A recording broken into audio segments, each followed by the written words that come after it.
You could also do the bear pose. It's not. I don't know. I don't think it's called the bear pose, but it's a pose where you. This is a little uncomfortable. No, no, I no. You stand up really tall and you put your arms up over your head and you growl and you make yourself as big and powerful as possible, and that's supposed to help. okay. Here I Are go. you, are you doing it? Roar! I How did that love how much you trust me. I could have made that how did up that how entirely, did but that I'm feel? not. I didn't make that up. That's actually a thing. How did that feel? Was that a good growl? I feel energized by your growl. Okay. Well then I'm glad I energized you. I'll have to find mine somehow. Do you want to hear a joke? Yeah, please.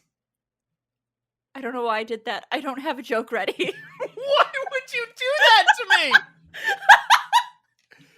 I, Oh my god! That's like I saying thought I could do it. that's like going up to somebody and being like, "Hey, do you want $10?" Oh yeah, me too. I don't have it. I thought I I don't could. have $10. I thought I could do it. I can't. I'm a Oh my failure god. as a public Wow. figure and Okay. comedian. Well, Sorry, I deserve this.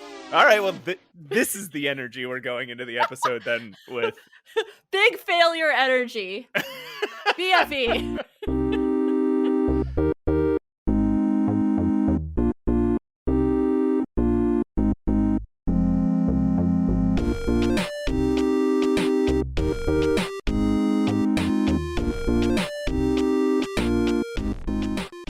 Hey everyone, Pushing Up Roses here with my special boy, special guest, extraordinary jumper, super strong man, Matt Aucamp. Hi, Matt. Rah! Yeah, that's it. That's it. Hey. I'm glad you're coming in with good energy. I failed a joke and you're a bear, so that's good, I Yeah, guess. I'm a bear now. I could have Nice. talked about this during the cold open because I'm thinking about it now. Uh, Okay. so I buy my glasses from like a really cheap online glasses store. It's like I won't promote them here, but the Not glasses sponsored. the glasses that I buy are like $12. Um, What the hell? and they're prescription, but I spend like $12 on them, so they Yeah. break really easily. Oh no. So I was just idly opening my desk drawer, and I realized like I broke a pair the other day, but Mhm. now I'm just and so what I'll do is I'll cannibalize old broken pairs. I'll be like, okay, I broke the left arm on this one, so I'm gonna unscrew the left arm from this other one That's great. where I broke the right arm on, and I'm gonna screw it onto my new one. That's And- fantastic. You have Frankenstein glasses. exactly, yeah. So I was, I just realized I was looking in my my desk drawer, and I just have a pile that I don't know. I have not consciously realized this, but I just have a pile of like the glasses without any arms on them. Well, wait, can I have them? Yeah, sure. But You mean the frames, right? yeah, just frames without any arms on them, and then my lenses are in them. Oh my god, I can make art with that. Please, can I have them? Okay, I did not expect that to go here. Well, I'm so excited. okay. Yeah, I'll send you some broken glasses. Thanks, Matt. Yeah, of course. I'll send you some weird art that I make with it, and then it'll be all recycled. Okay. There was one point where this shop, so I buy just like the most basic like black frame, Hmm. basically like emo glasses, right? Like just Yeah. almost rectangular, like slightly rounded, almost rectangular Yeah. black frame glasses, right? And there was one point where they changed that model just slightly, Yeah. and I didn't realize it till I broke the arm off one of Oh my my pairs of glasses, god. and I tried to attach it, and it just didn't fit anymore. That that was the worst. I love having fancy, like, interesting glasses. I got my cat eye glasses on today, which I think suit me. But I also like my octagon glasses. You should rock some stop sign glasses. That'd be cool. Oh, You probably break them though. Like, octagonal glasses. I'd find a new way to break those. like, how did you break these? These are like they're just like wire, not even plastic. I bit through them. I'm Oh sorry. my god. What do you That's so think funny. about asymmetrical glasses? Oh, I love them, but they look really bad on me. I've tried. I know myself, as we all do. We know what we look good in. So I'm always very jealous of people who do the ace, like one's a square and one's a circle. I'm like, it's so artistic. I want it. Now, do they look good on anybody though? Like they're cool as an idea. Listen, But have you ever seen listen, somebody wear them and you're like, that makes them look good? listen, there is this artist at this galleria that has them, and she looks amazing in them. Okay. I don't know It would how. have to be. Yeah. You would have to be a weird artist. Like Yeah, that's you the gotta only be. possible way you could make these work. That's why I look good in octagons and in my bright reds, because I have the aesthetic. I think that goes with it. But my favorite glasses, the Yeah. Elton John music note glasses. He has glasses that looks like a running note, and Ooh. I want that so bad. Where would I wear it? I don't know. Just around the To an house. Elton John concert. Oh, but that would maybe be Fuck like yeah. wearing the band t-shirt to see It's the not band. though. No, it's not. I saw Elton John in concert, and everyone was dressed in sequins and boas, and I went as a goth. I Oh. felt a little out of place, It's but just a celebration of being ridiculous. yeah, it was awesome. Yeah. And like feathers. Oh, it was so cool. It was awesome. Roses, Yes, what have you been playing? I have been playing a few games. Have you been playing any wanted games to- that we're not discussing on this episode? Sort of. Okay. I am I'm actually prepping to. I hate that I started Stardew again like a couple months ago. I want to play the update. That's my goal, is to play the Stardew update. Because I've been reading a lot about it. I play it on my desktop, so that means I have to be in my studio, which sometimes I just don't want to be surrounded by paint when I'm playing a game. But Right. this is how it is. So I'm kind of gearing up to play that. I've been watching somebody else play the console version, which, as you know, there's not an update on that yet. Yes. Yeah. I've been like giving myself little notes and yeah. Consternation. Yeah, so I've been taking notes, and I'm just kind of curious as how I'm going to do this, because I really did just play this a few months ago. And Concerned Ape says that you should really redo it. You should just play the Yes. whole thing again to get all the new updates and experiences. I'm like, how am I going to do that? Like, I just played it. There's a lot. Yeah, I've been watching somebody like here and there. I don't want to get it too spoiled, but I've been watching Yeah. somebody play it too. And I'm itching for it to come out I on know. Switch. I think it will. It's just there's not a set date yet, right? Right. Yes, correct. And then, of course, I have been playing, and we'll talk about these. This is going to be our subject, but I played The Last Door, which I have a story about, which you already know what happened, and Indiana Jones: Fate of Atlantis, because they were recommended to us in our email, and we decided to give it a go. Yeah, I decided to give it a go for Indy. I think you've already played Indiana. I've already played Indiana Jones. Yeah, I mean, Yeah. so we at the sort of end of our Q&A episode, we sort of rapid fired a bunch of emails where people were just like, have you played this game? Do you like this game? Will you talk about this game? Right? Yeah. And so we picked 4 of those that we hadn't played. Yeah. And played them. And this episode, we're going to be reviewing them. And I think we're still looking for more like questions. Yeah. Right? Like, not quite yes or no. Because obviously we can just wrap it. If it's a no, then that's rough. I don't have anything to say about it. If you ask me, did you play this? And I'm like, nope. Right. That's it.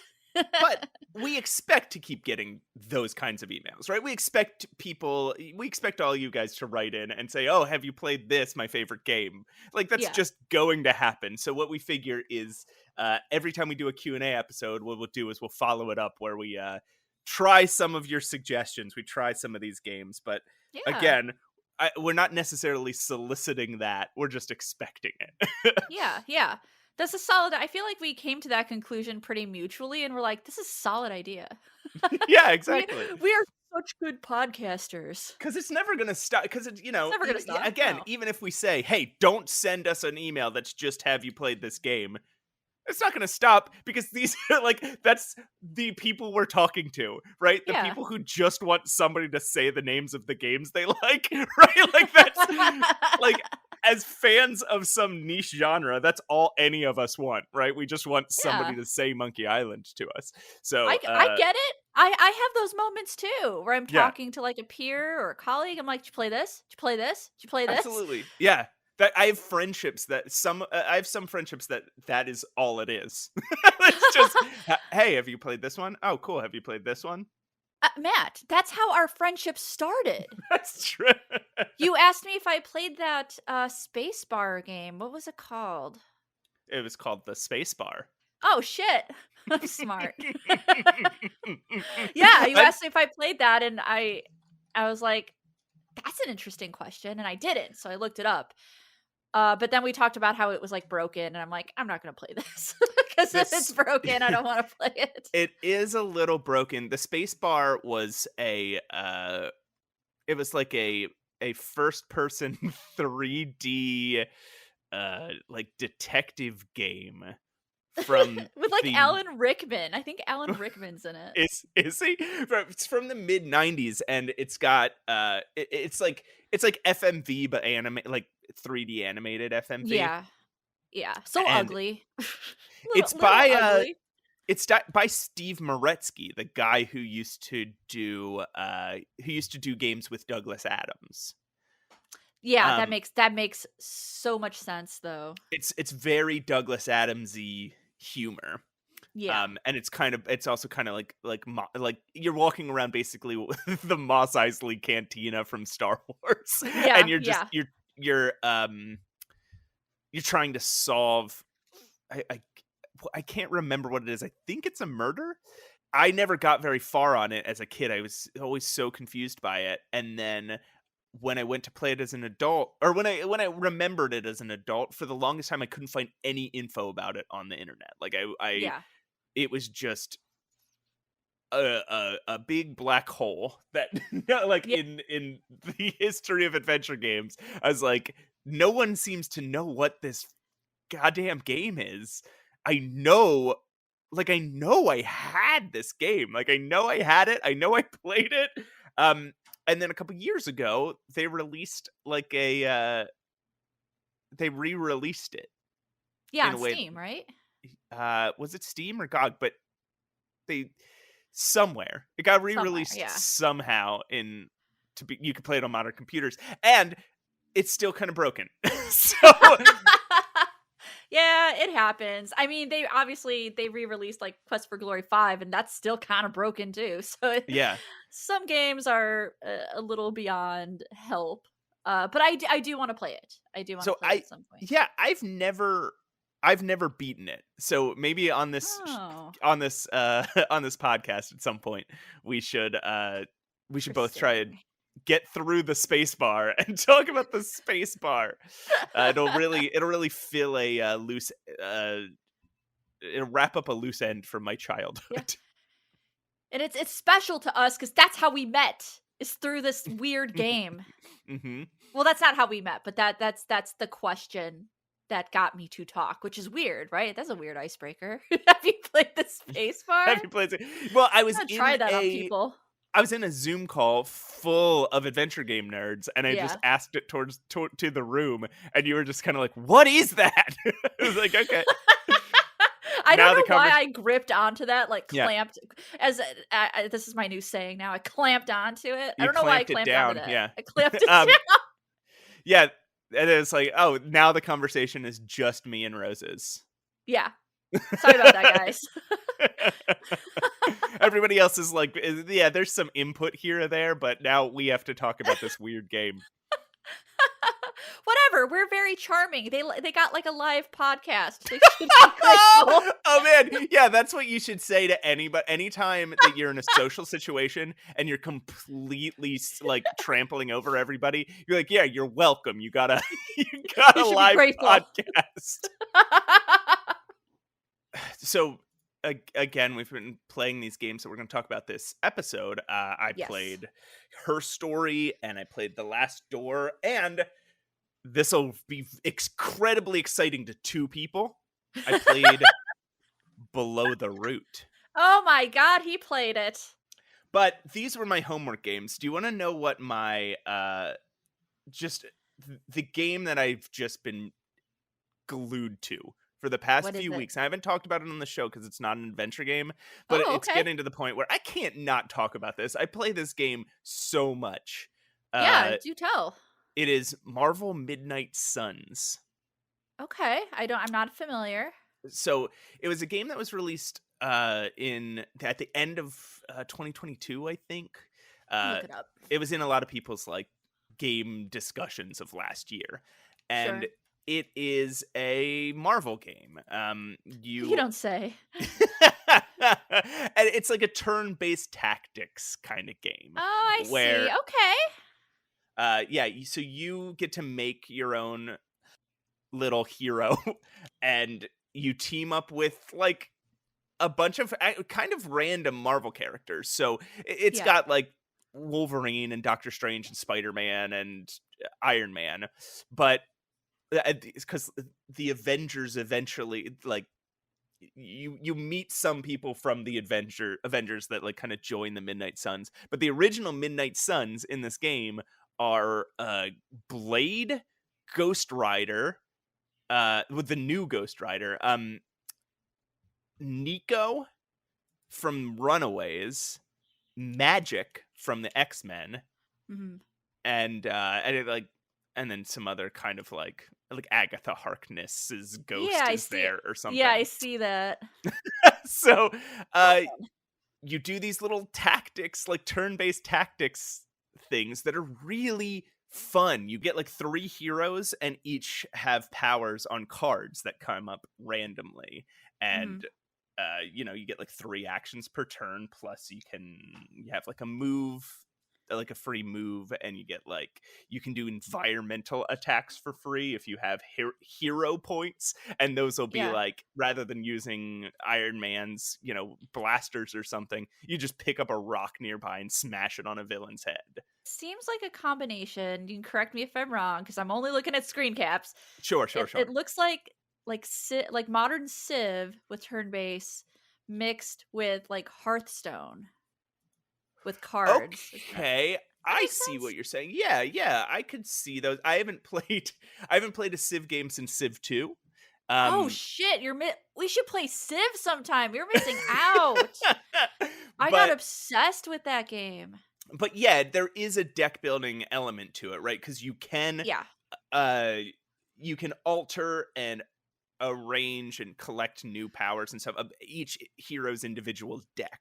So you do have to think in terms of that. So in between this, you have this like life sim friend making game where Okay. you are hanging and this like this exploration based adventure game. So you're hanging around what they call the Abbey, which is the secret hideout of the Midnight Suns. Uh-huh. And so you can walk around the Abbey grounds and you can find little mysteries to solve. Some of them involve doing battles, but most of them involve and like collecting powers and Metroidvania, like you collect the open power, and then you can open any doorway like thing you come across, and then you come across the purify power, and then you can cleanse away evil vines that have grown over your path. And like, so there's this exploration like Metroidvania kind of thing to it, but also some of these are puzzles that you have to Yeah. solve. That's cool. I like the sound of that. So that's very cool. And then they're not hard puzzles, but Sure. little tiny puzzles. But then usually almost every day you get to hang out with a member of the Midnight Suns. You get to choose somebody to hang out with. So you can like invite Iron Man to go I don't know, pick that makes me mushrooms laugh. with you. Yeah, Or you that can makes me invite laugh.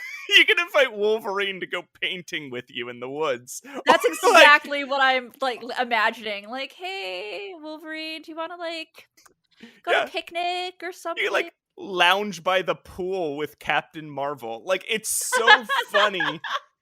And then like you get friendship points, and then you Oh have like man, special friendship scenes. You give them gifts to get better what? friendship with them. It's so funny. It's That so escalated good. so quickly. Just Mhm. like something else entirely.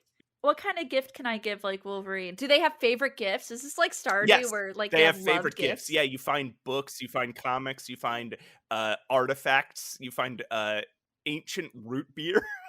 Oh shit, I want that. I mean, it You sounds can like stale, but I you can want play that. video games with Ghost Rider, and there's other things like Blade has a crush on Captain Marvel, so he starts a book club to try and get close to her.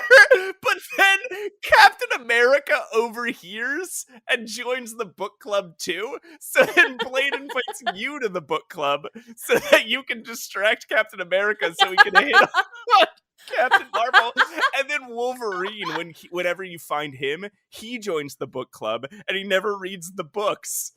It's so good. It's so fun. There's That's like a so whole funny. if all this stuff sounds funny and fun to you, you're not going to like this game if you don't like tactics based combat, because Okay.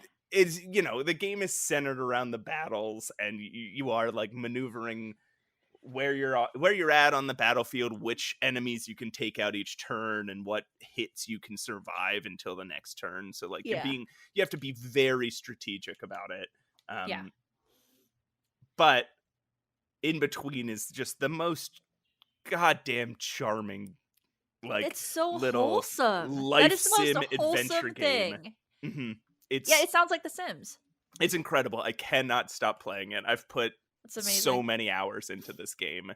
It's like any free moment I get when I need to like come down from homework, or that's right, I'm a 37-year-old college student. What of it?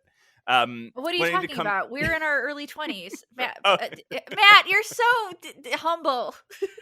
um all right, yeah, you're right. I'm actually 24. That's what I thought. I say sometimes I say 30s because yeah, I'm trying, you're right, I'm trying to be humble. So I'm trying, mature, I'm this trying to be guy. humble about how young I am. I don't want other people to feel bad, so I just say I'm older. How crazy was that? Anyway, but yeah, when I have a rest, when I'm trying to take like a rest from homework or work Yeah. or adventure games, I spend my time playing Marvel Midnight Suns, and I Nice. god damn love it. Okay, so do you want to get to discussing the recommended games from our listeners? I sure do. Hell yeah, let's do it. Should I put on your favorite game of all time? Swarky Barkets Dino, yeah. Yeah, let's do Yeah, let's do that.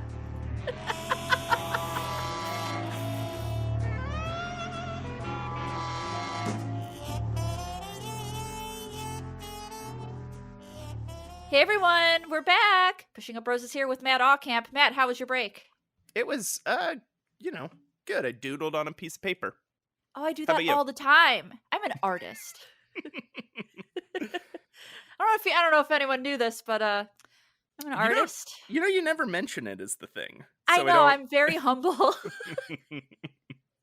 Very humble over here. But yeah, speaking of art, this is going to be my segue. I'm very clever. Ooh, nice. You know what art I liked? The art in the last door. Oh, good. Yes. Is that a It wasn't really a joke, but it kind of sounded a little bit, so I added that. You're No, welcome. you've earned it. You earned it. Yeah, the last door, the art is, so it's very chunky pixel art. It's chunky. It's chunky, which it sets a mood really well. Should I tell them what happened? Should I tell them the boo boo I made? Hey, it's yeah, I mean, if you can stand the embarrassment. I can stand it. It's I've done worse, honestly. Um, Here's what happened, guys. Upon your recommendation, we both decided to play The Last Door. I bought the complete edition. I wanted to play the whole thing, I guess. So I bought the complete edition on PS4. I went to season 1. I played chapter 1. I loved it. I thought it was great. And then my brain just took a massive shit. And like I don't know what happened. I completed that chapter. And then for some reason my brain's like, "Oh, you're done with that. Go into season 2 now," without completing any of the other chapters from season 1. So I played this game completely out of order. You're like, yeah, 2 comes after 1. Yeah, obviously I'll click 2. It's so easy. I was a little shocked that it allowed me to do that, or even without like a warning, like, "Hey, you didn't Right. you're actually not finished with the first season. What are you doing?" So I did play it out of order. Strangely, very strangely, I was very much into the second season, even though the order made no sense. And I think it's because it's a Lovecraftian kind of weird game. So you expect to be lost. You accept that these things don't are maybe more abstract in nature or weird or just Yeah. off. I did I guys, I did go back and play season 1. So the artwork's great. It is, yeah, like we said, it's very chunky pixel art, but it's very moody, and Yeah, it is. it's got modern lighting effects too, which is a thing that a lot of retro pixel art does these days, and I kind of Yeah. like it. It makes pixel art look really, really good. It's beautiful, yeah. The biggest problem I have with it is it's a little abstract at times. You Yeah. know, you'll find a note on a table, and that note will be 4 brown pixels, Yeah. Yeah. right? You Uh, can't distinguish what some things are. That's true. it's the funniest to me when there's a lot of you're the first chapter, you're kind of walking through an abandoned, well, semi-abandoned Semi, mansion, yeah, yeah. Yeah. and you can look at any of the art on the walls, Yes. and so it'll just be a square of like blue and green and brown, Yeah. and he'll look at it and he'll be like, "It's a beautiful painting." It's a of beautiful meadow. It is? yeah, yeah. No, that's like 7 brown pixels, man. So I don't know if you played it this way, but on the PS4 there is a toggle that'll show you if you missed a hotspot. I only used it No. when I felt that I was really missing something. So yes, there is a toggle. I don't know what it is on the computer. I assume you played this on PC. I I played it on played PC. Okay. I played this on PS4. You hit triangle and it will show you where the hotspots are. So to the game's credit, even though some of the art is not discernible, you really have to use your imagination, which is great for I think the narrative. You can toggle that if you are just so stuck, you know. Right. I didn't feel like I was pixel hunting so much because, Right. again, 4 pixels is pretty big. It's pretty chunky. Yeah. And I will say they do work with color very well. So if Yeah. there is something that they want you to see, like an object on the ground, it'll generally be a much different color than the objects around it. Yeah. Without being completely unnatural. It's not just Yeah. like everything's hot pink. Right. And I want to say this. I want to do a deeper dive onto this Okay. game when we're both feeling up to it. So I would like to talk more vague about The Last Door, but I Yeah. do want to make this super clear. This is one of the best written games I've ever played in terms of dialogue and description boxes. It's just something, I don't know how you feel about it, but there's something about the way it was written, very writerly, very poetic, um, Yes. that really captured me. And obviously, you know, we've played enough of it to where it's like the dialogue doesn't go on forever. It's not one of those things where it's like, oh my God, it's all dialogue all the time. Right. It's just enough to where I was really enamored with the story. And I sometimes like Lovecraftian things. I sometimes don't. I like Dredge a lot, but I didn't like Shadow of the Comet. You know what I mean? So it's kind of Right. hit and miss with me. I liked Call of Cthulhu, Dark Corners of the Earth, and stuff like that. But I don't like a lot of Lovecraft. But this, it had pieces of like Edgar Allan Poe. I would say it had pieces of Stephen King, and it was just a very tense play for me. Even though the pixels are chonky, I felt tense playing it. I felt frightened of what I might find.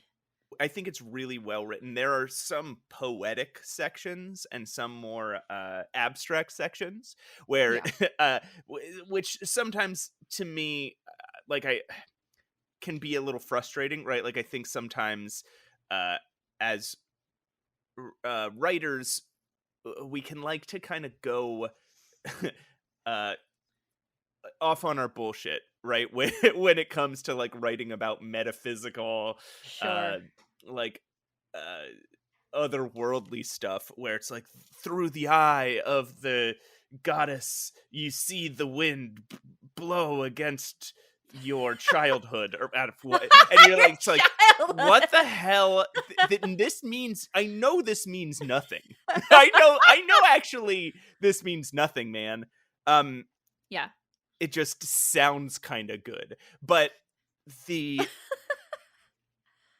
the dialogue, like you said, is very um there never came a point in the game where I was like, okay, like just clicking through yeah, every line of same, dialogue. I was so captivated by every like I wanted to look at everything in every room. um same. it was really great. The jump scares got me real hard. Damn, they didn't get me as hard, and I think it's because I checked with you first. I asked if there were jump scares. Right. Some of the jump scares are it's trying to tell you that there might be a jump scare happening. It kind of Right, like yeah. foreshadows that. I'm not sure if I was jump scared, but I was startled. I felt startled by a lot of the things that were happening on screen, and that made for a very tense place because there are fake outs too. There aren't just, Yes. startles. There are fake outs that are just keeping you on edge, and that's great. That's a brilliant idea. You don't want to like bombard people with all of these jump scares and, like catching people off guard. You want to keep them in this state, I guess, and not Right. not let it fall. I'm glad you also brought up the other literary influences here, because I think it's so easy to call horror Lovecraftian. Yeah. I think we do it, and I was trying to resist it as I was playing this game. I was like, I want to, like, okay, there seems to be something about touching the unknown, and Yeah. we seem to be going about this as a logical, um sort of disaffected person, and Yeah. it's like a gothic setting. Like Yes. I was trying to say, like I was trying to go through it and be like, okay, it has those, but is this Lovecraftian? And yeah, it's Lovecraftian. I can't, It like, is. getting so far into it. Like I beat the first game, and there is, you're not dealing with uh subhuman monsters that that Right. formed in an isolated evolutionary pocket, and you're not dealing with massive uh ocean or space gods, Right. but you are dealing with this idea of touching the veil between the known and the unknown. Right. And like And maybe opening up something that you really weren't supposed to. yeah, some like final entryway or something, some like Yes. some like final some like not like the first door, but like the last door. Yeah, like the last door. He said the thing.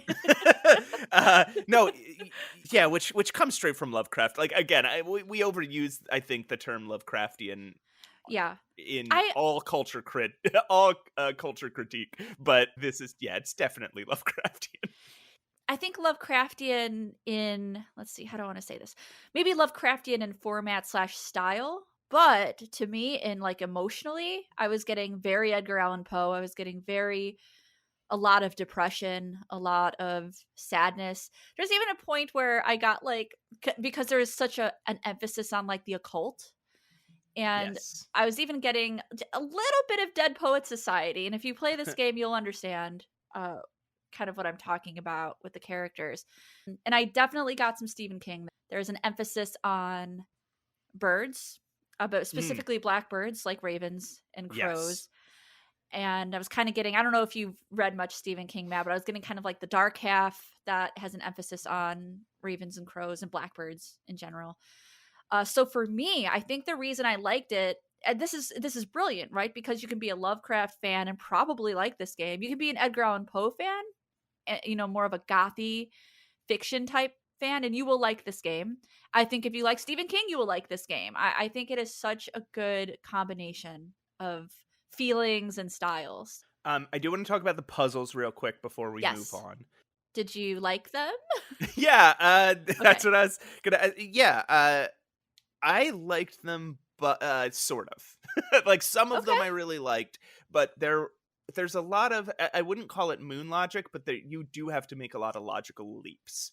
There's a lot of Sure. puzzles, and it also is funny that they call it the last door when there are so many door-based There's puzzles in so this many game. doors. Why are there so many doors and why are all of them locked? Stop it. It's yeah, I mean that always feels to me like the easiest way to do an adventure game. Just put somebody in a house full of locked doors and hide the keys various places. How many And keys do you think we collected during that game? It was so many. It was so many.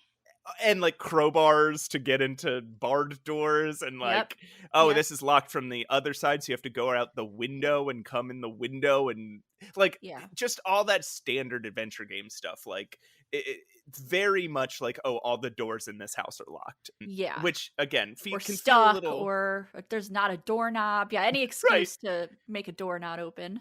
which can feel a little lazy in terms of puzzle design. And then there's some other puzzles, the more creative puzzles are not very well clued. So you Hmm. just end up doing stuff for no reason.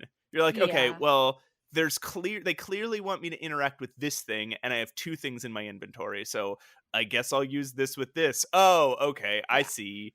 But it's not like you're not like, oh, I understand what they wanted me to do and I understand Yeah. how this is why this is how you do it. It's only in retrospect where you're like, "Oh, I guess." Yeah. Like I would say, at again, least that's to the why game's it's yeah. credit, in retrospect, I wasn't like, "Oh, that sucked. That was like a King's Quest 5 deal. That what the heck is that?" I do understand like their process. I understand what they were trying to do with some of these. I think we would have felt that way if the experience wasn't so tight, right? If there were Mhm. twice as many rooms or twice as many inventory objects, Yeah. I think we would feel like these were like King's Quest puzzles. I would say they're not moon logic just in the sense that in retrospect, you're like, I see how that would work. Right. But you don't know what your goal is ahead of time. So there's absolutely Yes. no way you would guess that. Like, Right. I'll spoil one puzzle. For example, you're trying to lure a cat inside because the cat can lead you to a secret room in the basement. Yeah. You don't know that's what you're doing. You Right. You do don't know know there's there's a a secret room. cat on the grounds that has been shooed out of the house many times. Yeah. You also have a thing in your inventory that a cat might want. There's so little to suggest the series of things that you have to do to lure the cat in. And again, you have no idea that why you would want the cat inside. Like why would you want to Yeah. lure why are you trying to lure the cat inside? You don't know I that until after it's come inside and it's led you to the secret room. So it's like there's I would have no reason to start thinking about how do I lure a cat inside. That's fair. I took, so there are notes in this game that Mhm. try to guide you that you can find around. I found like a note or a diary entry by the former like maid or servant that said like there's a cat, and when Yes. I opened the window, the cat comes in. And I took that to heart. I'm like, well, I want to see this cat. So I did understand that I wanted to get the cat in, but you're right. I didn't know why. I had no reason to believe that Didn't it would feel like it find a was gonna room. didn't feel like it was gonna accomplish anything, Right. right? Like, I yeah, just wanted to do it. That's all. I just wanted to right. see if You just that's like what to I see a needed to do. cat. Yeah, Yeah, maybe they that's were just fair. banking on that. We all like to see a cat. To the um, game's credit, I mhm, do think season 1, because I played a lot of both, I do think season 1 is more difficult than season 2. okay, Season 2, the first part of season 2 flowed so well for me in terms of puzzles. I did maybe a little bit of backtracking, but I think you'll see that too. I think you'll notice that awesome. it flows better. Well, I'm excited to play season 2, and then Yeah. I think, can talk a lot more about the specifics of these games, and we'll, on that episode, throw up a spoiler warning and talk about the Yeah. story a little bit more. But Yeah. But if okay, you guys want to play it, I think we both like highly recommend it. should we move on to our next game? Yes, I'm kind of excited to talk about it. Okay. Which Which game? game? Yeah, Oh, which game do you oh. want to talk about next? Okay, on the count of 3, we're going to say the game we're going to talk about. Okay, ready? Okay, Well, I think I okay. know which one you're excited about. Okay, 3, 2, 1. Her Indiana story. Jones and the Fate of Atlantis. Were you waiting for me to say it so that you could say a different game? No, I'm being Okay. honest. But then I All right. realized that you weren't going to say the same thing, and I'm like, uh-oh. Okay, yeah, let's talk about Indiana Jones then. I was kind of stubborn about this game for a long time. It's not a game I grew up on. It's not a game I was interested in. I tried replaying it in my adulthood, and I didn't like it. Okay. And so I kind of begrudgingly played this game to find that it's very charming. And Right.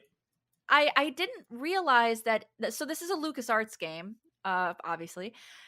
I didn't realize that so much of the puzzles are so dialogue driven. Like honestly, you have to do so much talking to get people to do what you want them to do, or to even get an item. Like it's so integral to make sure you're like going through all of these dialogue trees, you know? Do you know the big innovation of that game? I do not. And I say big innovation, they kind of used it in the other Indiana Jones game. They did a Indiana Jones in the Last Crusade game too. They call it Team Wits or Fists. Okay. So there are generally 3 solutions to not every puzzle, but many different puzzles, and they can take you down Oh. slightly different paths. Those paths will have things happen. There's certain things that'll happen in one path that won't happen in another path, and there are certain Mhm. things that happen in a slightly different order. But one of the things that you can solve many of these puzzles on your own. Right. They're like very difficult difficult uh the puzzles are in their most difficult form when you try to solve them by yourself. Right. Or you can fight a lot of people in the game. Okay. There's I a did lot not of do time that. There's a lot of times in the game you can just fist fight somebody. Okay, I did not do that. The Okay. same way I don't do that in Quest for Glory. I literally sneak around and like yeah.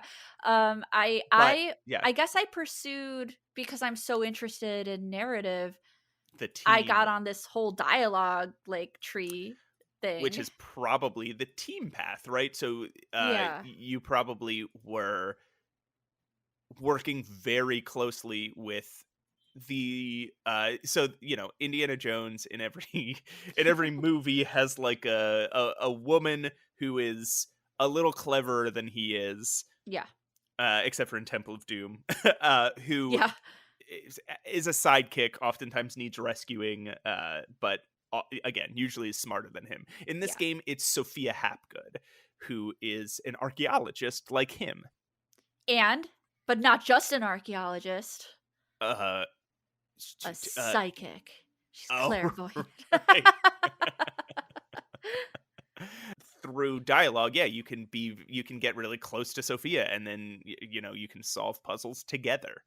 And if you can navigate the dialogue trees in a clever enough way, then I think you get like slightly easier versions of the puzzles. Oh, that's so good. That's so good. I honestly didn't even realize that's what I was doing. It was just very intuitive for me, the kind of gameplay I play Right. to exhaust and then once I found that it was working, then I just kept doing it. I'm like, "Oh, there's a pattern here. I can sway these characters with dialogue." Yeah, the first time you come across this is in the alleyway when you're trying to get in to see Sophia's talk. It's Mhm. really early on in the game, Yes. and Yeah, that's uh, like in the New York, you find yourself in New York. yes, Yeah. there are three solutions there. You can talk your way past the bouncer. I think maybe you have to bribe him a little bit. Is that true? It's not quite bribery. You're just what I've noticed about this game is like you have to be on their level. You kind of have to guess what the character might want to hear. So basically, Okay. the bouncer likes Sophia. So I'm kind of Okay. trying to, charm him a little bit and be like, "Yeah, Sophia's really smart." And they're like there'd be three options. You could be like pretty, smart, talented. And based on what he said, you have to kind of make a guess. You know what I mean? So Right.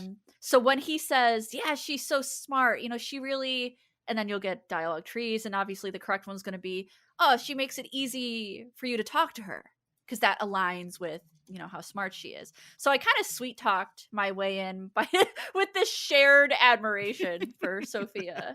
I thought that was so funny. So that's interesting. Yeah. So the other ways into that building, you can beat the guy up. He is That's a just not he is intuitive a to me at all. he is a difficult fight, but you can beat him up. The other way is there is a puzzle that involves navigating all those crates in the alleyway. Oh, ew. No. And I think and you kind of like sneak into the building. Yeah. So Okay. That's you can very there's cool. right. There are many branches in the game where you can do three. Yeah, that you have three different ways to solve the puzzle. Yeah. Um, And it's also very like another thing I loved about it. Do you remember we talked about Home of the Underdogs and I told you that there was a category called Grand Adventure. That's where I would put this game. Just a mhm, grand adventure. I mean, I think that's yeah, the nature of Indiana Jones anyway, yeah, but I really felt like I was doing so much and just being on this world adventure because it's kind of like Sam and Max, only Sam and Max is confined to the US, but you're traveling a lot with the magic of adventure games. You can be in New York and then you can be in Egypt like in 2 seconds. yeah. But it really felt just the whole story. The story felt very Indiana Jones with the inclusion of the Third Reich again. Yeah. And the whole paranormal thing that Indiana Jones is kind of skeptical about, but I don't know why he is because he's always wrong. I think Fate of Atlantis is to me it is like the fourth Indiana Jones story. Yeah. It is so right on the same level of Yeah. the Indiana Jones movies. It is a yeah, down to its core, it's just a perfect little Indiana Jones story. Yeah. Um, Absolutely is. It's maybe one of the closest like franchised games I've seen, like the closest adaptation. And I would put Discworld high up there. I talk about that in one of my reviews and how accurate the representation is. I would put this game up there too. It's very, right. very accurate to its source material. They even it even has that Indiana Jones thing where throughout the entire adventure, you kind of don't know if the thing you're chasing is magical or not. Right. It could be a lost technology. It could Hmm. be, it could all be hype and lies. Yeah. And then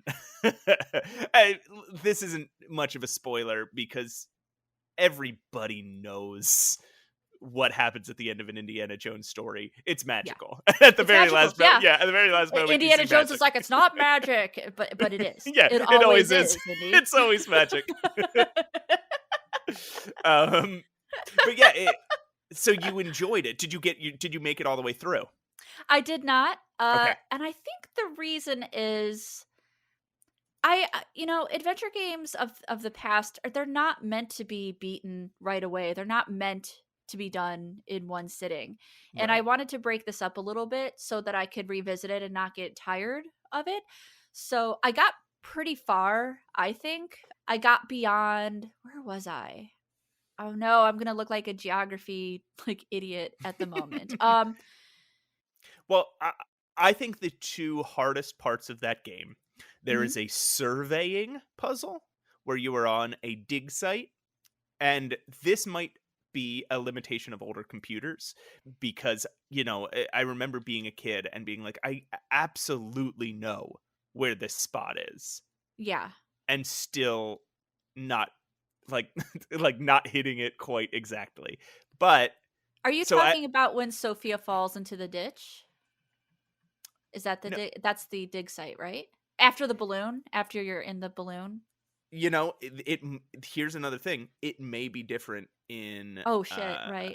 it may be different in the team path than the wits path. I think I You're right. generally went wits path, like either wits or a combination of wits and uh brawn Yeah. or Okay. fists. Sorry. But yeah, no, there is a dig site you were looking at from a high angle. You're Mhm. looking at some old set of ruins, and you end up having a tripod, and you're sort of trying to pinpoint the exact right location. It drove me crazy as a kid. I Um, got it. and then later you end up in a sort of a maze, Mhm. and that is incredibly difficult. Oh, I hate mazes in It actually adventure games. I there hate it. there is, and this was by accident, but there is an unwinnable situation when you get to the maze. Oh, it's by accident though? Oh Mhm. no. Mhm. Yeah, there's an object that you can leave someplace, and this is the most obnoxious part, I think, of the entire game. There is when you're in this maze, there are objects that you need to use multiple times in multiple places, and you have to Mhm. remember to pick them up. And there's one scenario, I think it's on the team path, where you can be stuck on the other side of like a chasm without the Mhm. object. Oh god. Okay. And then you can't progress. Oh So, no, Ron Gilbert would be like throwing a tantrum because he doesn't. Yeah, LucasArts was known for not locking the player up like that. yeah, again, I think I remember reading a long time ago that this was a Oh god, mistake. that sucks. That really sucks. Aw. But yeah, I got towards. So were you ever in the balloon with Sophia? It's been so long since I played it, Okay, no, it's okay. but I I got think to. so. It sounds familiar. Okay. Yes. I found that part a little grating, just navigating the balloon. And then whenever I landed it, I made sure to tell Sophia, like, oh, it's hard to land a balloon. It's hard to drive a balloon. I see, this is why I probably got into this path, is because I don't like playing two characters at the same time, but I like having a sidekick. I just like in Sam and Max, right? I always liked talking to Max to see if I could use him for the puzzle. So I think I got into that groove with talking to Sophia as solving some of these puzzles or getting through some of the dialogue. Adventure games are lonely. I like having a sidekick with me. Yeah, that's definitely, yeah, that is something, another, really strong thing in favor of this game. It's got that LucasArts charm. Oh my god, yeah. It's funny. It looks great. The character animations are He just looks like thorough. Indiana Jones all the time. Yeah. And he doesn't necessarily look like Harrison Ford because he's made out of pixel art, but he looks like the platonic ideal of what Indiana Jones is. He is the essence of Indiana Jones. It's Yeah. so perfect. Voice is pretty good. It is not Harrison Ford, but it's a pretty good voice, and I'm okay with that. This I'll is say, not an Indiana Jones film. This is a game. yeah. I'll So say I'm this too. I never played it with the voice acting, so Oh, I'll no have to go back. kidding. Yeah, I played it, as a kid with. Yeah. Yeah, it didn't have the voice acting, so I'm gonna say it's pretty good. It suffers with what a lot of old adventure games suffer from is like, is this somebody's friend? Is this a programmer? Because they're kind of sounding a little stilted. You know what I mean? yeah, So yeah, it kind of suffers a little bit from that, but overall, it was an Indiana Jones game. It's not just a game that could be any plot and we're calling it Indiana Jones. It's definitely that is what it is, like unmistakably. yeah. But now I want to ask you about I'm so excited to get your thoughts on this. Okay, I want to ask you about her story because I think that's one of yeah. the most just innovative, brilliant games I had played in the last 10 years. So I played Her Story. Mhm. It is a live acted full motion video game. My favorite. A you play a person. Uh explaining explaining who you are is a bit of a spoiler. Might Sure. even be a spoiler to tell to know that you're a character. I don't think so. I Because think I we think can I think we can talk about that. throughout the game, I guess I thought I was just anonymous guy, but Yeah. turned out I was somebody very important. Anyway, so you're combing through the video footage of a series of interviews Mhm. with a woman whose husband was murdered or went missing and then turned up murdered in Right. her basement. And she discovered the body. Right. There are so many more levels to this than initially appear. Yes. It seems very cut and There's dry, but it goes off. there are no ways to talk about this, I don't think, Okay. without getting into spoilers. I So, want to describe it as this though. I want to get people's interest because it yes. appears that the whole thing takes place we are on a computer. Yes. It's very clear that we are. It almost looks like a Windows 95 situation. Um it's very Correct. You can even go in nostalgic the in that way. recycle you can even go in the recycling bin and Yep. pull out a pirated game and Yeah. play it. Yeah, you can play Cuz those little games. and Yeah. it's a pirated game because in the recycle bin is a readme file from the pirater. Yeah. So obviously when in adventure games and fantasy fiction games, you can't use real search engines. Like Mm, it's never going to look like that. It's never going to look like file manager. It's going to look like something else. So they have constructed this database search engine on this computer. And that is how you are looking for clues. You are basically using keywords that bring up certain videos. So let's say I think I don't know what you started with, but I think the inclination is to start with murder, right? yeah, the first one, it starts you out with Yeah. murder. Um, so anytime, so you have 5 videos there, and you can only see 5 videos at a time, until you beat the game, and then it opens up like a mode where you can see, I think, 15. But Yeah. it gives you a maximum of 5 search results, and then it'll say there are 25 search results. Only the first 5 are available. Right. So you can't Right. just type in the word is and then click through all the videos. But Just type in ex- the and see what you get. exactly. But it's Yeah. anytime she has mentioned that word in an Yes. interview. Yeah. So So like if she mentions a name, you're going to search for that name. mhm. I think another interesting thing, I don't know if you clocked it, is the visual component. Trying to make sure you're looking for visual discrepancies in the even though it's the same woman, you're kind of looking at what she might look like in that particular video on that date. You start to get a handle of, okay, um her first interview she was wearing this jacket, and then her second interview she's wearing this shirt, and then Yeah. her third interview she's wearing this bright red jacket or whatever. Mhm. And then you start to link that to the dates. Yes. and say, okay. And when you figure out, when she discovered the body, then it's like, okay, these outfits, you start to just know in your head when you see her in these outfits, these are before the body was found. And when he was just missing, these were after the body was found. And Right. then as you learn even more information, you start to put even more, you sort of find even more significance in some of these differences. Yes. Sometimes her hair's up, sometimes it's down, sometimes she's wearing a ring, sometimes she's not. You start to realize there's something odd and off about this lady.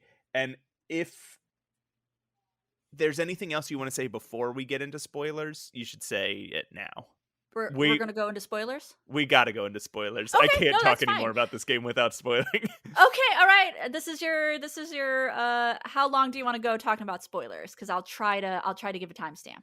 Okay. Let's say 5 minutes. All right, we're going to go 5 minutes into spoiler starting now. Okay, give him a little space. All right. So, you find out that this person, there are okay. I'm just going to ask you, Okay. were there two different women, or was there a woman with two different personalities? I think there are two different women. I think there are two different women too. So you, at some point, she starts asking for, you see her ask for a coffee. And I forget what it's an early term. It's one of the terms that you'll find kind of early. And Mhm. at the beginning of one video, she asks for a a coffee with sugar. Mhm. And the next video, she asks for a coffee black. And you're like, huh, that's interesting. And then there's other things. At one point, she starts talking about this person, Eve.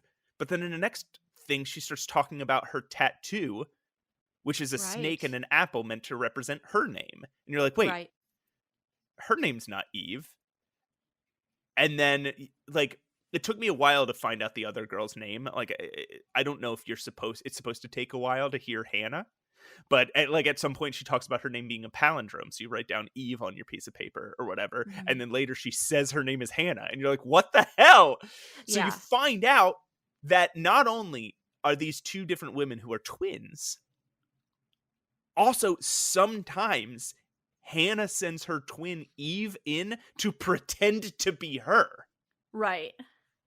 So you don't know if you're looking at Hannah, if you're looking at Eve pretending to be Hannah, or if you're Yeah. looking at Eve being Eve. Which there's Right. only one interview where Eve is Eve, and that is the final interview of the thing. Yeah. Do you think It's that if you wanted to, do you think there's credence to the multiple personality or what we would call dissociative identity disorder these days, yeah, DID? Do you think there's credence to that? Because I think the game is meant to be ambiguous. I think you are supposed to reflect on both. For me, the tattoo agreed. stuff, that solidified it for me. There might be explanations and theories for other people, but do you think there's credence to both? Um, the tattoo stuff solidified it for you. So she could have, because there is one video where you can see her arm and there's no tattoo. Yeah.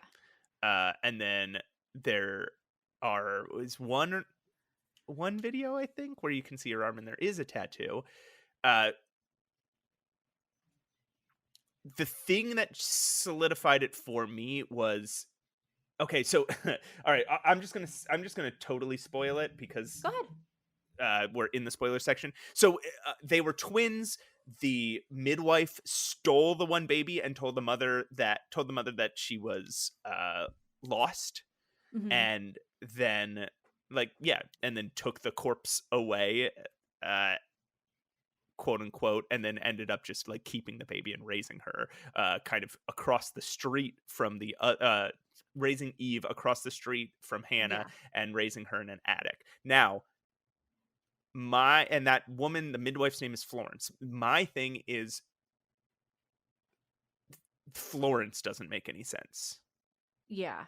You wouldn't just make up like that. That's just not a thing that you would just invent out of whole cloth. Is I was raised in an attic with a woman named Florence, and she died when she fell down the stairs and everyone thought it was an accident. You're talking to a police officer. He would know if in that exact Yeah. same town there was a woman named Florence who died falling down the stairs, right? They Right. would have Hmm. included something where she's having to explain why they wouldn't know about this woman. Okay. Um You've so got 1 minute, by the way. okay. Uh now but I have seen, so I think logistically it only makes sense if it's two different women. But I read a very compelling theory about how artistically a lot of the choices don't make sense if it's two women. Like, why include Right. this? And I Right. think maybe the only thing you could say is what you said, which is that you that you are just meant to ponder it. Yeah. Let's get Okay. out of spoiler territory and just say that it's kind of comparable to American Psycho, where this is a thing where you're meant to ponder it. If you're looking for a game where you're going to get a solid answer, this might not be the game for you. Mhm. The game is meant to make you think, and really stretch your brain meats. And Sam Barlow, the Who is creator amazing. creator of this game, he he did the game Telling Lies. Is that true? That is true. And And previously he did a couple Silent Hill games, Origins okay, and Shattered Memories. and he did the game. His big follow up to his big critically acclaimed follow up to Her Story was Immortality. I did not play that. Okay, um, it's very similar to Her Story in a lot of ways, but Okay. he has said online before that like writing is more interesting when you leave gaps, but Mhm. he basically says you're a hack if you don't know the answers. Oh, okay, Sam. So he has in his head definitive answers to the questions we have at the end of the game, I see. Okay. but he's not going to reveal them because it's more interesting to just ponder about. Yeah, all right, Stanley Kubrick. We see you. But anyway, yeah, it's an incredible game. It's very well structured and well built, and I was incredibly impressed. I played it all in one sitting. I could not pull myself away. I knew you would like it. I was like Mm. so excited to hear that you hadn't played it. I'm like, oh, I think you're gonna like this game. It's very compelling. Should we talk about our last game? I think because we're not going to have a lot to say about the last game, I say we put up our interstitial music and just hit a couple beats about the last game, Okay. and we'll just kind of wrap. All right. All right. Sounds good. Why don't you All right. throw up Simpy Dandy Nino?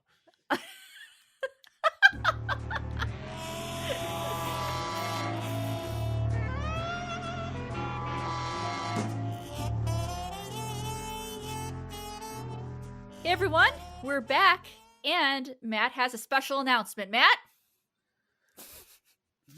My special announcement is is it just the game I played? I played Below the Root. I played Below the Root. somebody played Below the Root. Somebody played Below the Root, and it was me. Wasn't Oh, I me. do want to. You know what? I do have to. I have to jump back. I have to say one more thing about Her Story. There's a moment Okay. where she picks up a guitar and starts singing a song that I have done in every folk song episode about. Oh, It is a that's traditional. awesome. It is a traditional folk song that I'll just say it's called The Two Sisters. Yes. And so she starts singing the lyrics, and instantly I understood what she was about to sing, why she was singing it, what it meant about the game, like why it was included. Like I know that song so deeply That's that I was like, amazing. I You should cannot link believe, that. I cannot believe this is happening right now. What? You should link that because people that's a pretty important part of the game. So definitely link your episode so we can all listen. I'll throw that in the show notes for sure. Yeah. Yeah. Okay, so I played Below the Root. It sucks. No, it's Look, it's just old, okay? And we all know that old things are terrible. I played it with my son. We were very confused because Oh no. we've never read any below the root. Like apparently it's part of a franchise. We've never It is. read a Yeah. below the root book before. So when there's all sorts of like weird language that they do not explain at all. Oh So like no. all of the sudden you have like an object. So all of a sudden you have this thing called a shuba, Okay. and you're like, what the hell is a shuba? It's just like a glider. Okay.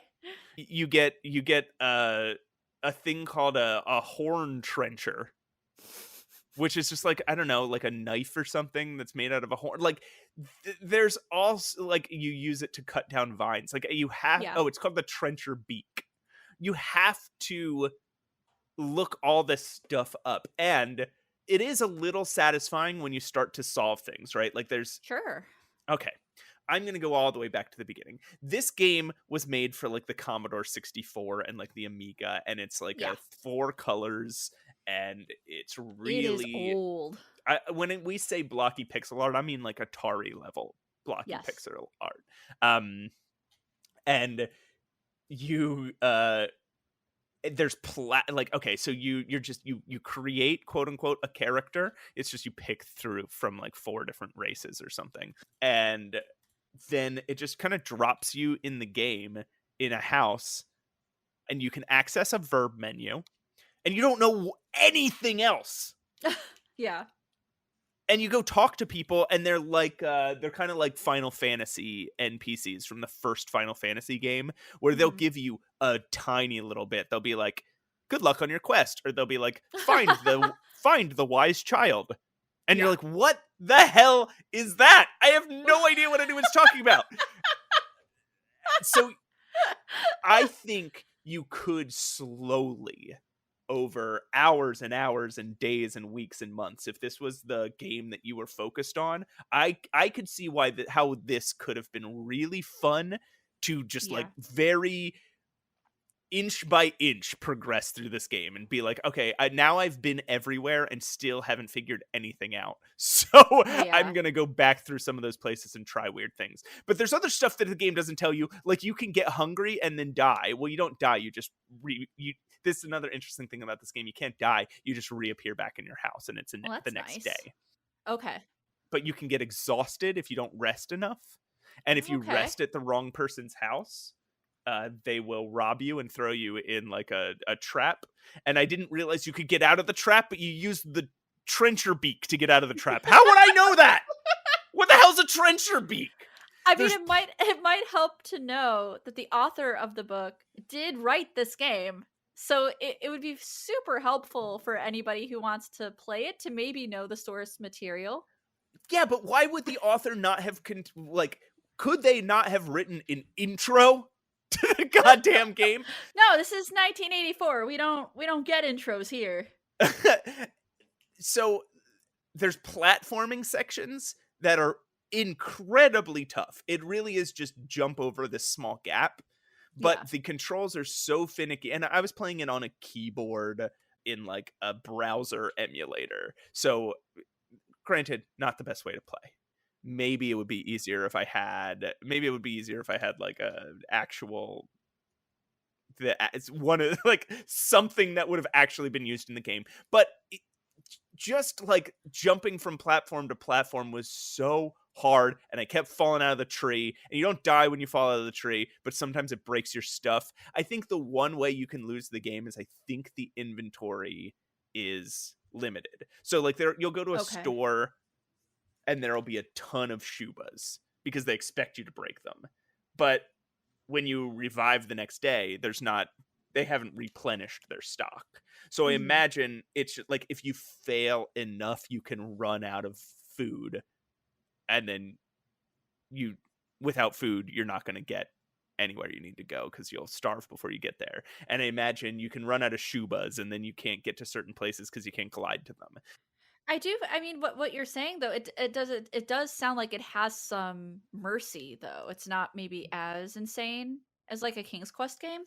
It has a lot of mercy, but the map is so hard to navigate, and again, the platforming is so difficult. When you end up back at your house, it's very dispiriting. Sure. I'm gonna say something that's gonna be shocking. Okay. I'm gonna play this game again. Okay. I was playing this and I was like, "This sucks," and my son Toby, he was like, "This sucks." Yeah. But somehow it got a hook in me, and I'm like, "But I think I can get through it." I can see why. I mean, I can see why it would be intriguing to some people, especially if you're a fan of the author.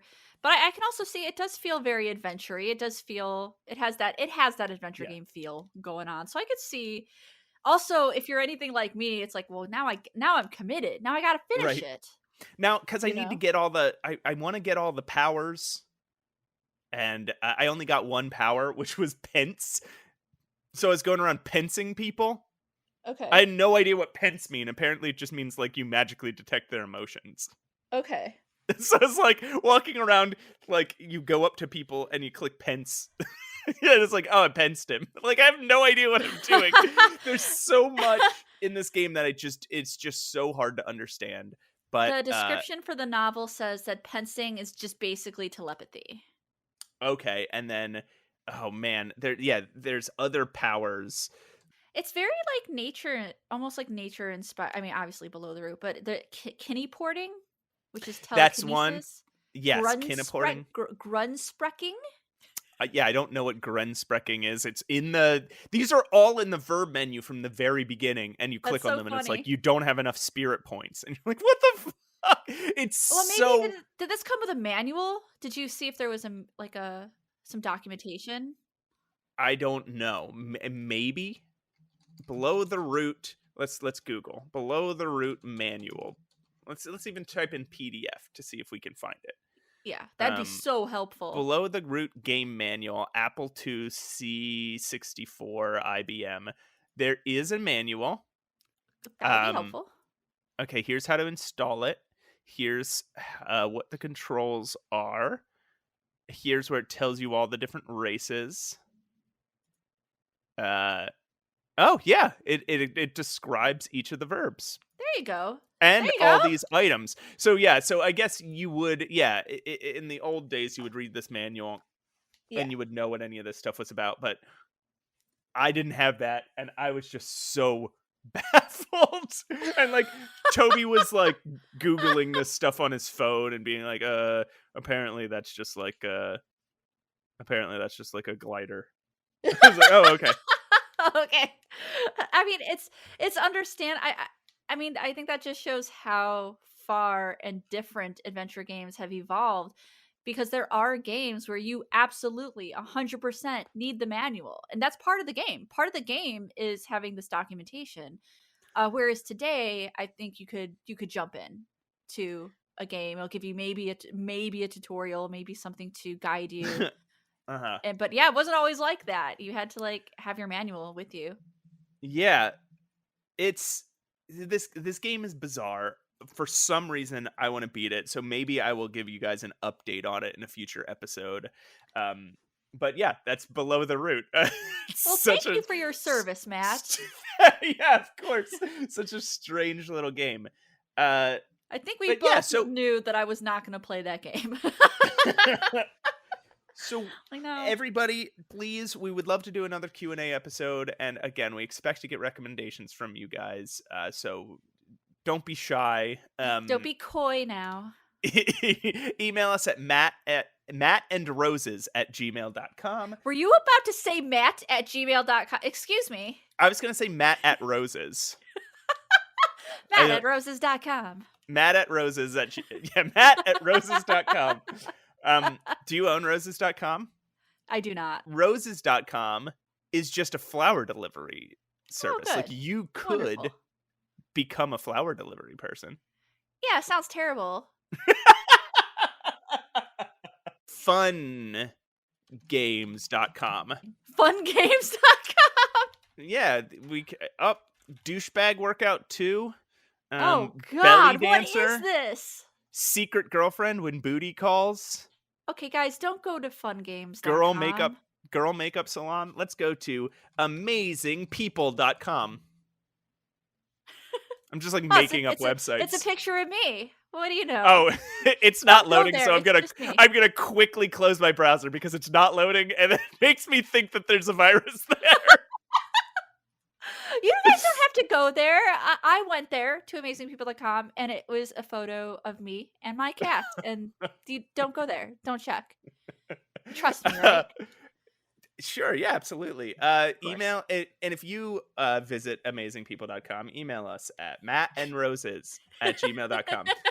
We love to hear from our eggheads every single episode. If you have thoughts, we love to read them. Well, somebody did have a pretty decent thought. They Okay, want to be called the Loose Crank Society. you know, it's not on the eggheads to determine who is egghead and who is not. Maybe they can have they can split off into different. Yeah. This is the Loose Crank Society. These are the Eggheads. This is the Leisure Suit Crew. There's the Leisure Suit Crew, the Loose Crank Society, and they're all under the umbrella of the Eggheads. Eggheads. There could be the Guybrush Gang. Yeah, which one are you a part of, guys? Let us know. Which one are you a part of, Matt? Oh my god. Out of Loose Crank Society, Leisure Suit Crew, and Guybrush Gang, I'm definitely Guybrush Gang. How about you? I am definitely Loose Crank Society. We need a third co-host who could be part of the Leisure Suit Crew, and we could be really creeped out by him the whole time. Oh, no. It will be a him. Oh, yeah, of course. I think that brings us to the end of the episode, Roses. I think so. I liked this episode because we got to talk about so many cool things we liked. Yeah, yes, absolutely. We are also part of the Adventure Game Hotspot Network. Check them out at adventuregamehotspot.com. Do we have anything else we want to tell the people before we go? Oh, I'm ordering a pizza tonight. No response. Tough crowd. Podcast is art. And art is suffer.